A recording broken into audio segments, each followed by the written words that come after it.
I'm Andrew Packman. I'm on the faculty, and I am the Assistant Professor of Theological Ethics and Formation. And I am starting my third year at United. After a 2-year postdoc, I'm now on the faculty.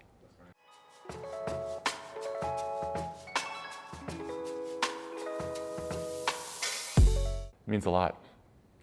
I was introduced to the term when I was 15 at my home church in Southern Illinois, all-white congregation, Disciples of Christ congregation, and we were getting ready to go on a mission trip to the south side of Chicago. And our pastor had the presence of mind to invite the antiracism team from our denomination to come in and give us a kind of a primer on racism, what we should expect when we enter a very different place than Southern Illinois. And the Reverend Dr. Crystal Williams, regional minister in Illinois, now in Tennessee, came all the way down from Rockford to our little church and addressed a bunch of us white kids in this sweaty third floor youth room, First Christian Church. And she told us a lot of things that night. The one that sticks out to me was her own personal story, that she said that every morning when she wakes up, she looks in the mirror and she sees a black woman. Not just a woman, not just a person, a black woman. And I remember my 15-year-old self was a little suspicious of this, that didn't make sense. I didn't see a white man when I looked in the mirror. I didn't see really anything. I just saw Andrew. And so it was an early kind of alert that human beings living in America in this time, given our history, see each other in the mirror, see ourselves in the mirror in really different ways. Ways that I couldn't really understand as a 15-year-old, and that a lot of my work as a theologian and as a pastor for the last 23 years has been trying to figure that out.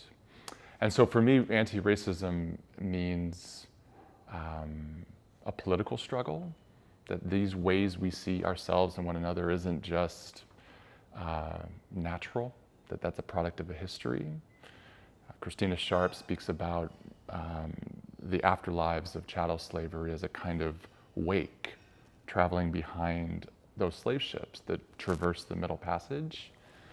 And so I've begun to think about the political side of anti-racism as a struggle to kind of recognize the way that those powers have shaped how we see and shaped our communities, shaped our polity, and distributed goods unequally. I also think it's a moral imperative that those of us living in the wake don't get to choose whether we're responsible for this, that is work that we're all committed to in different ways. But as a theologian, I think it's a theological dimension too, and that when something like racism affects how we see ourselves and one another, how we understand the divine, that there's something going on that exceeds our ability to even name or grasp or transform on our own power. And so there is this intrinsically religious aspect to this that raises questions about our freedom to be transformed. Can we move beyond this? Can we exceed this wake that has all of us in its grip? And so I think it's a complex thing, anti-racism, but it's got at least those three aspects to it.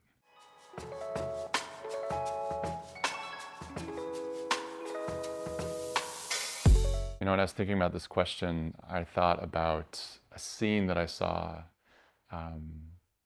from the BLM protests in Louisville in the wake of Breonna Taylor's murder. And there was a moment when the protesters had been in the streets protesting in kind of traditional ways for weeks. And then one day, the leaders decided to have a block party on the front steps of the police department in Louisville, Kentucky. And they had a barbecue, they had dancing, they had music. There was this kind of atmosphere of celebration and joy. And I take that to be really profound kind of vision of what an anti-racist future might look like, just in general. That, my own tradition, the Christian tradition, tells me that human beings were put here for joy, to rejoice in the goodness of creation. And if racism does anything on a theological level, it inhibits and distorts our joy. And so to see this protest that was making a political point and a moral point, but through this embodied dance and party and celebration and just expression of Black joy, was a way of saying none of these forces that are colluding towards Black death will take away this joy. That there is something basic and fundamental and ineradicable about our condition as human beings that cannot be stomped out. And I think that has a real deep insight about what anti-racism work should be aiming towards, this kind of abundant joy that human beings were created to experience and that racism has inhibited. And so at United, I think that means celebrating. I think that means looking at the diversity of human beings and racial identities that are here and learning how to inhabit space together in a way that affords joy for everybody and allows us to enjoy one another in ways that our current conditions don't allow.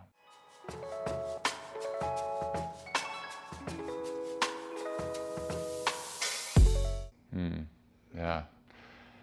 You know, every class I teach, I think needs to have, every class any of us teach in theological education, I think needs to have some attention to power, how power holds us, how power flows through us, how power degrades us and dignifies us. And I think that in different ways, my classes all try to do that.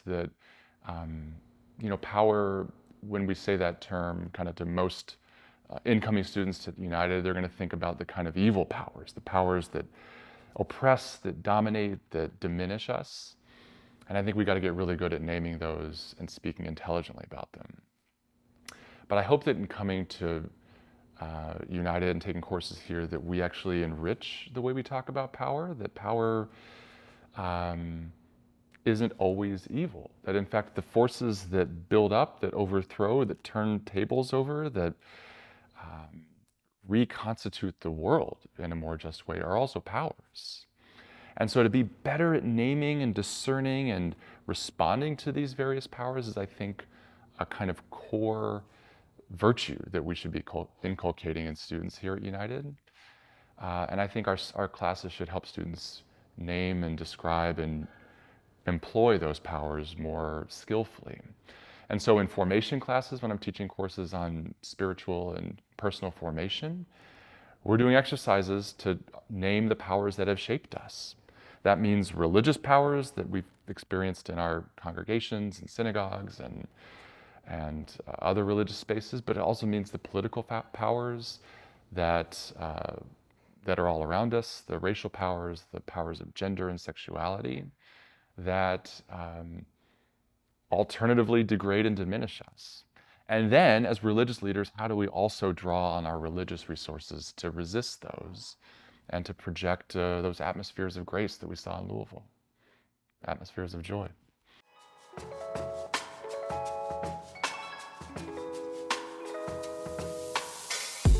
Yeah, I mean, I think about this a lot in my own formation. I mean, just as a scholar who now writes and thinks a lot about race and now speaks publicly about it, there's a lot of nerves because it's such a fraught, kind of heavy, intensely disputed topic in American life. And so it's taken me a long time to kind of find courage and ways to speak intelligently about this thing that's all around us and yet always kind of slips through our fingers. So I'm still learning how to do this well. But I think pedagogically, I'm thinking about ways, and I've been talking about this with our colleague Justin Sabiatanis, who has turned me on to this virtue of fortitude. Like, what would it mean to teach in a way that it empowers students to delve right into this third rail in American public life, to speak about it intelligently, to engage it courageously, and not to kind of let the tension and the awkwardness around speaking about it and enacting it get in our way of actually doing anything about it. And I think that that's, I've seen it in classrooms, Gary, where there's, as soon as this topic comes up, there's a kind of a silence that hovers over the room, and students of all races kind of retreat because they can tell that something's in the room, this wake that we're all coursing through in American life, that still has us in its grip. And I think finding ways to cultivate racial intelligence, a term that you and I have talked about a lot, and racial fortitude to kind of engage these topics with the intelligence and the conviction that they deserve is something I'm still trying to think through.